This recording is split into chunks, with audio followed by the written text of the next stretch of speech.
Please repeat after me. There can only be one me. There was no me before me. There will be no me after me. And since I'm the only me that the world will see, I will be the best me that I can be. Give yourselves a round of applause. My number one goal here today was to turn you all into rappers, and I was able to do that, so thank you very much. But my other goal today was to talk to you all about how we can find common ground in uncommon times. It's pretty safe to say right now that we are living in uncommon times. We are living in a world right now where our political climate is such that we are alienating individuals based on their beliefs. We are saying that you are only your political party. If you are conservative, you can't have a conversation with me. Or if you are liberal, you can't be in my space. If you believe in this or if you believe in that, then you don't belong near me. And it almost is as if we are looking for reasons to push people away from us. And despite everything that we've been through in this country, so many people have said that this is the most polarized we have ever been. Uncommon times. But I believe that even in the worst of times, if we are focused, if we believe that it is up to us, if we believe that there's only one me and there's only one opportunity for us to be able to change this conversation, then we can actually be able to find common ground in these uncommon times. And if you just look at some of these natural disasters that have been taking place, we are seeing in America the best of what America has to offer.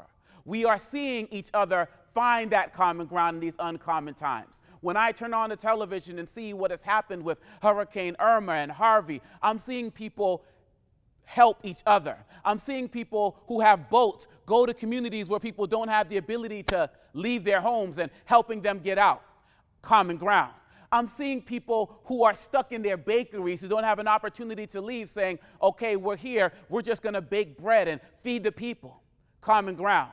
I see individuals opening up their churches and their mosques and their synagogues, and they're not asking, who are you when you walk in?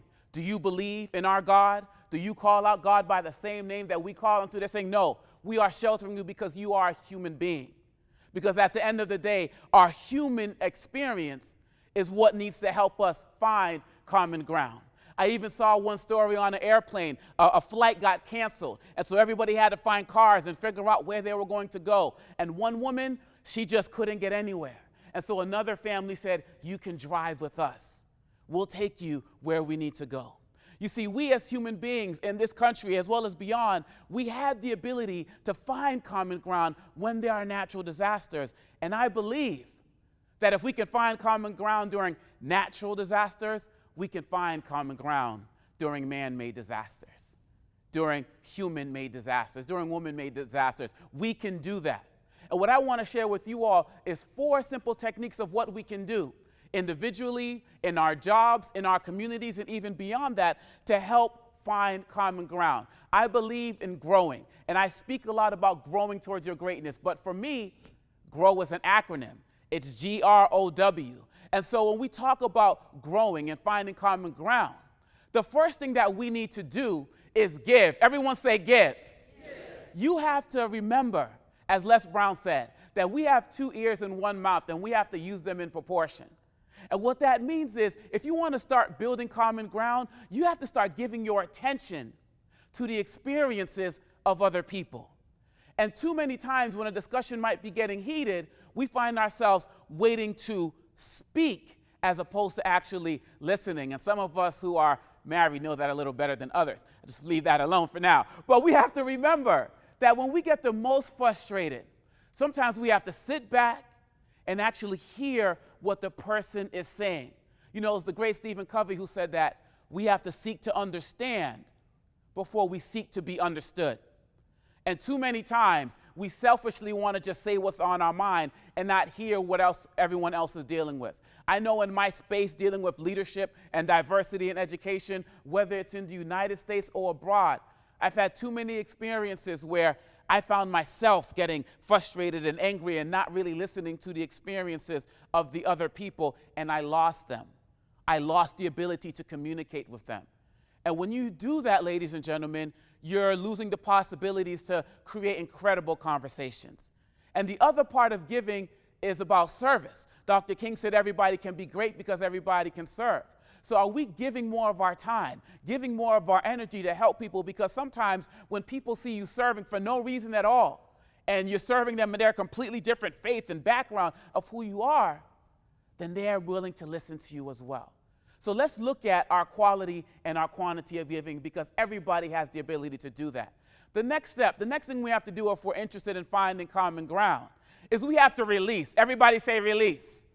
You have to learn to let go of preconceived notions of the individuals with whom you're dealing. Too many times we're afraid to embark in a conversation because we look at the clothing of somebody. Maybe their pants are sagging, or maybe they have a head covering, or maybe they're dressed in a way we don't find appropriate. And these preconceived notions prevent us from having any possible conversations. And literally, we're walking by somebody who would be the first person to give us the shirt off their back if there was an emergency. And so in our lives, in our workplaces, we have to ask ourselves, what do I really think about this individual? In the spaces that I work in, whenever I walk into the door, some people say, oh, that's an angry black man. Or some people see someone, and based on their age, if this is an older individual, this person is too old to be able to have any relationship with young people. And the list goes on and on and on. Donna Ford said, what we don't know about each other, we make up. And too many times, we make up things that don't even give people an opportunity to have a real chance. And I am guilty of it myself, even working in this area. All of us have prejudice. All of us have biases. But too many of us want to say, oh, no, I'm colorblind. Well, my question is, if you're colorblind, how do you stop at the light? I'm just wondering, because if you haven't figured out, let me know. But it's been shown that as young as 3 months old, we start developing prejudice. And all prejudice means is prejudgments. And so we have to challenge our preconceived notions. And once we do that, we'll be able to overcome. Everybody say overcome. We have to overcome our fears. Having courageous conversations in our family lives, in our personal lives, on the job, it takes courage. It takes courage to be able to break down a stereotype that you may have had about a particular group. It takes courage to be able to say, I've had preconceived notions about you based on what I saw on television, or what I read in a book, or what I saw walking down the street. But you have to remember what Ziegler said. He said, fear is just spelled F-E-A-R. And all that means is false evidence appearing real. I've been dealing with an uncomfortable fear of this thing we call flying. I used to watch a show called The Golden Girls, and I know y'all too young to know about The Golden Girls, but I used to watch that with my family growing up, and there was a character named Dorothy who was played by the late Bea Arthur, who was so afraid to fly that when she actually had to get on a plane to go to a funeral, she would tell her friends, don't look at me when you speak because it's going to shake the plane. And that's kind of how I was about flying, but I believe, as Dexter Yeager said, that if your dreams are big enough, the problems don't matter. So I had to get over that fear because my dream was to speak to the world. But I also have a bigger dream now in helping us find common ground. And I know that part of finding common ground does not happen when we are fearful. And so I encourage you today to actually think about, what am I fearful of? What do I have to lose? You might lose a stereotype by engaging in courageous conversation, but you might gain a community. And you have to weigh what's more important as it relates to building a country, as it relates to building a planet. And once you focus on your giving, your releasing, and your overcoming, then you can actually win. Everybody say win. I believe that we will win if we do not give in. Look at what we've been through just in America alone. Japanese internment camps, slavery, suffragist movement, equal equality, marriage rights. The list goes on and on and on. But this country has a beautiful ability to self-correct. It may take time, we may be impatient, but over time, if we stay the course, we do win. I'm sitting in a room with individuals right now. Depending on the time, we may not have been able to be together. We may not have been able to congregate based on your gender or your race or religion, but we are here today because we have worked, sometimes slowly, sometimes a little faster, to find common ground. And if we can do it then, we can do it now. So if we focus on giving, releasing, and overcoming and winning, I believe that we can grow as a country. We can grow towards our greatness. The greatness is inside of us. I do believe, as Dr. King said, that everybody can be great because everybody can serve. And so I say that often because too many of us don't think about that. So when you leave here today, how can you be great? How can you serve more people? How can you help us find that common ground? I believe that it's in our destiny. I believe individually and as a society, we can do that. And I want to close out with this poem that speaks to the greatness that is in every single one of us. They say that greatness is a choice, but what have you chosen? You've been frozen in time and broken in mind. For too long, the same song playing in your head, living in breath, but better off dead. But who said that you didn't have the power? Who said this is not your hour?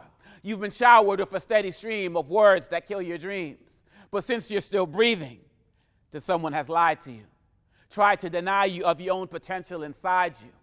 If you just decide to, let no one deride you. Don't even let them get beside you as you unearth the new you.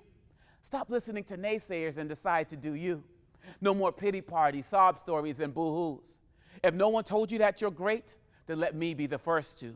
If you develop the thirst to drink from faith's fountain, you'll develop the might to move mountains. You see, we remove tons of dirt to find 1 ounce of gold.